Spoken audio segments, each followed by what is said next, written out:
కూడా ఆభరణాలుగా ఉండాల్సిన అవసరం. ఎందుకంటే ఈ మాట చెప్తున్నాను, కొన్ని కోట్ల మంది ప్రపంచంలో, మన రాష్ట్రంలో 5 కోట్ల మంది పైగా జనాభా ఉంటే కేవలం 175 మందికే అధ్యక్ష అనే అవకాశాలు కూడా కల్పించారు ఈ రాష్ట్ర ప్రజలు. అంటే ఎంత బాధ్యతగా మనం ఉండాలి, ఎంతమందికి మనం ఇన్స్పిరేషన్ అయి ఉండాలి. మన మాట, మన నడవడిక, మన మాట తీరుతో పాటు మన బాడీ లాంగ్వేజ్ కూడా అవతల వాళ్ళకి ఒక ఇన్స్పిరేషన్లా ఉండే పరిస్థితిలో రాజకీయ నాయకులు ఉండే పరిస్థితి.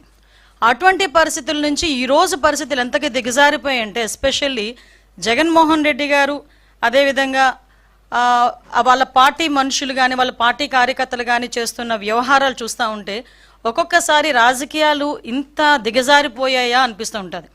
ఎందుకు ఈ మాట చెప్తున్నానంటే, రాజకీయ నాయకులని అభిమానించే వాళ్ళు చాలామంది ఉంటారు. అభిమానించే వాళ్ళే కాకుండా మనల్ని మార్గదర్శకంగా తీసుకునే వాళ్ళు కూడా చాలామంది ఉంటారు. అటువంటి పరిస్థితుల్లో మన బాడీ లాంగ్వేజ్, మన మాట తీరు, మన తాలూకా బిహేవియర్ అన్నీ కూడా వాళ్ళు అసెస్ చేస్తుంటారు. అటువంటి సందర్భంలో ఈరోజు ఒక మానవత్వం లేకుండా కనీసం రాజకీయం అతని తాలూకా రాజకీయ ఉద్దేశాల ధ్యేయంగా హింసను ప్రేరేపించడమే కాకుండా హింసను చేస్తూ తిరిగి దాన్ని సమర్థించుకునే పరిస్థితులు కల్పిస్తున్నా ఉంటే ఒక్కసారి నాకు నిజంగా నేను ఒక రాజకీయ నాయకురాలుగా ఉండినందుకు కొంచెం నేను కూడా ఒక్కొక్కసారి ఇబ్బందులు పడాల్సిన అవసరం వస్తుంది. ఎందుకంటే మనం సాధారణంగా పొదిరిలోని వైసీపీ కార్యకర్తలు అరాచకం చూసాం. అరాచకం చూసిన తర్వాత మళ్ళా వెంటనే రెంటపల్లి వెళ్ళాలి అనేసరికి మా డిపార్ట్మెంట్ వాళ్ళు కూడా, పోలీస్ డిపార్ట్మెంట్ వాళ్ళు కూడా చాలా క్లియర్గా నోటీస్ సర్వ్ చేశారు. జగన్మోహన్ రెడ్డి గారు, మీ పర్యటనలో ఎంతమంది వస్తారు, ఎంతమందికి మేము, చాలా చిన్న రోడ్ అది, 10 ఫీట్ రోడ్ అది, ఆ 10 ఫీట్ రోడ్లోకి వెళ్ళేటప్పుడు ఎంతమంది వెళ్తారు, సో మీరు ఇంతమంది వరకు వస్తేనే మేము అలౌ చేస్తాం. మీ క్యాన్వాయ్తో పాటు ఒక 3 వెహికల్స్, వాటితో పాటు ఒక 100 మంది కార్యకర్తలు, వీళ్ళు వస్తేనే మేము అలౌ చేయగలం, వీళ్ళు వస్తేనే మేము ప్రొటెక్షన్ కూడా ఇవ్వగలము, కాబట్టి మీరు దీన్ని అర్థం చేసుకోండి అని చెప్పి అక్కడున్న ప్రతి నాయకుడికి కూడా నోటీసులు అనేవి సర్వ్ చేశారు, ఇన్ఫర్మేషన్ అనేది సర్వ్ చేశారు. ఆఫ్కోర్స్ అయిపోయింది. అవసరమైన అయినప్పటికీ కూడా వాళ్ళని చుట్టుపక్కల నియోజకవర్గాల నుంచి వేల కొద్దీ ఈరోజు రేపు ఇంతమంది రావాలి, అంతమంది రావాలని వాళ్ళు వాట్సాప్ గ్రూప్లో పెట్టుకున్న తర్వాత మాకున్న ఇంటెలిజెన్స్ రిపోర్ట్ ప్రకారం వీళ్ళందరూ మొబిలైజ్ చేస్తున్నారన్న సంగతి తెలిసి అతనికి Z+ సెక్యూరిటీ అయిన వ్యక్తిగా అతనికి ఇవ్వాల్సిన సెక్యూరిటీని ప్రాపర్ వేలో మేమందరం కూడా మేము ఇవ్వగలిగాం, ఇచ్చాం కూడా. ఇచ్చిన తర్వాత మనం చూస్తే ఆ జగన్మోహన్ రెడ్డి షో చేశాడు, ఒక రోడ్ షో చేశారు.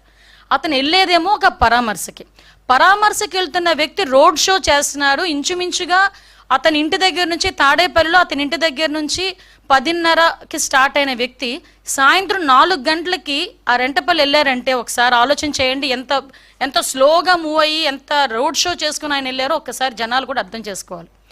ఈ నేపథ్యంలో అతను రోడ్ షో చేసుకుంటూ, అందరికీ అభివాదాలు చేసుకుంటూ, అందరి దగ్గర నవ్వుతూ, షేక్ హ్యాండ్లు ఇస్తూ ఆయన వెళ్తూ ఉంటే దారిలోని అతని కార్యకర్త, అతని సింపథైజర్, అంటే వాళ్ళ పార్టీ సింపథైజర్, పార్టీ కార్యకర్త కనీసం వెహికల్కి కింద పడిపోయి టైర్ కింద పడ్డాడు అన్న సంగతి తెలిసి కూడా అతను కనీసం బండి ఆపకుండా ఆ బండిని అలాగే ఆ పక్కనున్న వ్యక్తిని కనీసం పక్కన తీసి, నేనేమంటానంటే ఆ బండి కింద పడిపోయాడు వ్యక్తి, ఆ వ్యక్తిని తీసి ఇమీడియట్గా 108కో దేనికో ఫోన్ చేసి అంబులెన్స్లో పంపిస్తే కనీసం మనిషి బతికేవాడేమో. ఎంత అంటే దాన్ని ఏ పదాలు ఉపయోగించుకోవాలో కూడా అర్థం కావట్లేదండి. ఎంత నిరంకుశంగా, కనీసం దయ జాలి లేకుండా ఆ వ్యక్తిని అలాగే ఈడ్చి ముళ్ళపొదల్లో పడేశారు.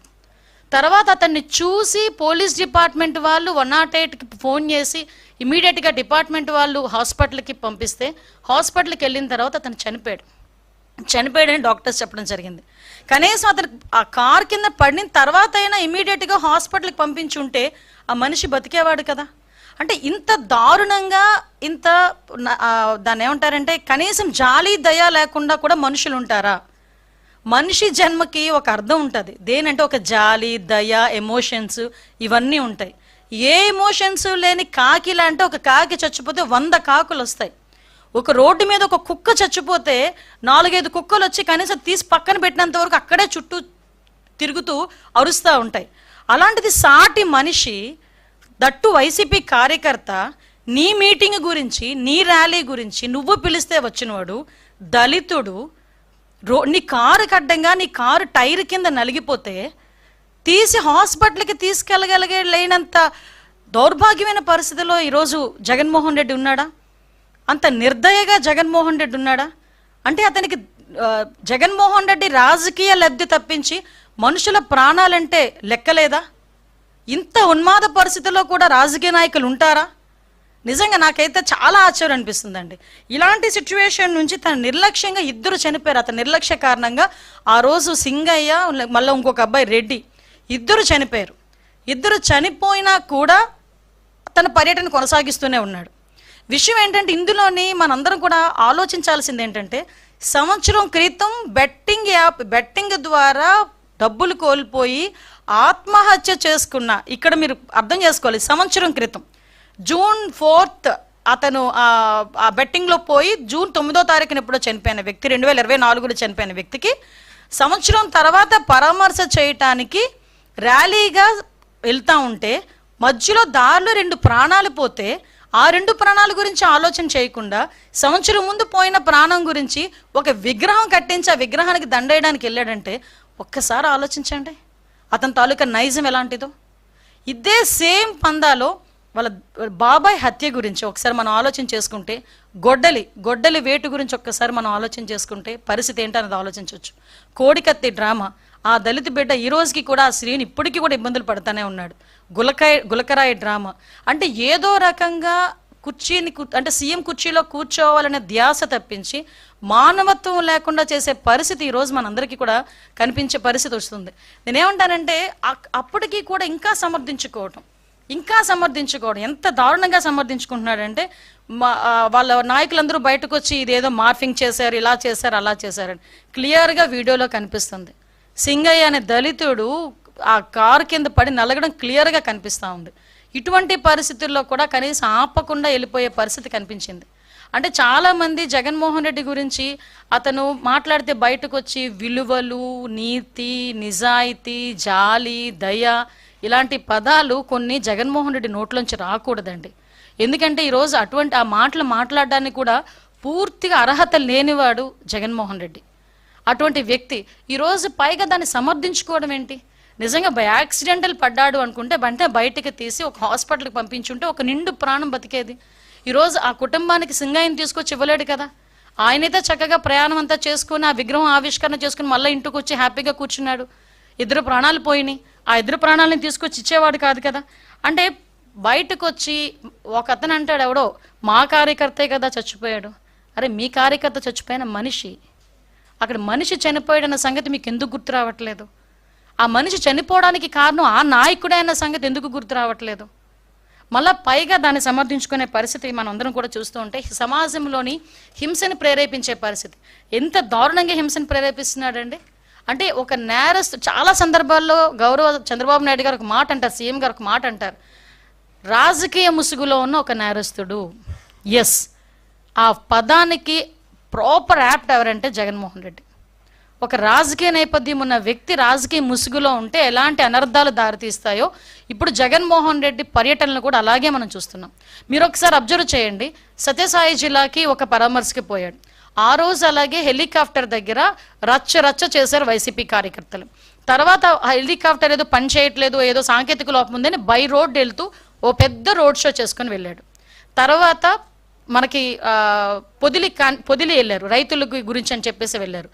ఆ రోజు అదే టైంలో జరిగిన కృష్ణంరాజు ఇన్సిడెంట్ సంబంధించి సాక్షి టీవీలో ఈ అమరావతి మహిళల గురించి తప్పుడుగా మాట్లాడారని అక్కడ పక్కన ఎవరో ఒక చిన్న ధర్నా చేస్తూ ఉంటే ప్లకార్డ్స్ పట్టుకుంటే వైసీపీ కార్యకర్తలు పోలీసులను కూడా రాళ్ళు ఇచ్చి కొట్టే పరిస్థితి కనిపించింది.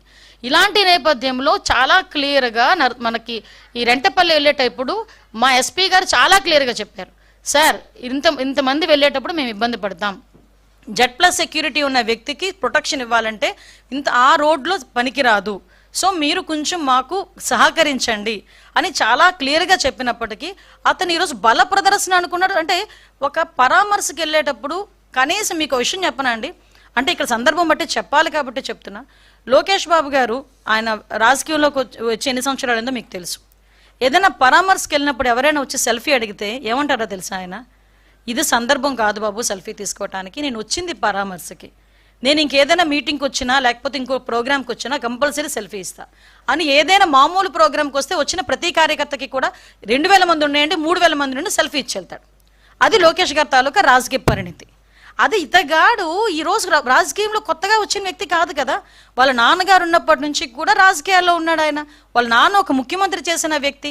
ఈయన రాజకీయాల్లోకి వచ్చి ఇంచుమించు 15 సంవత్సరాల పైన 20 సంవత్సరాల పైన అయింది.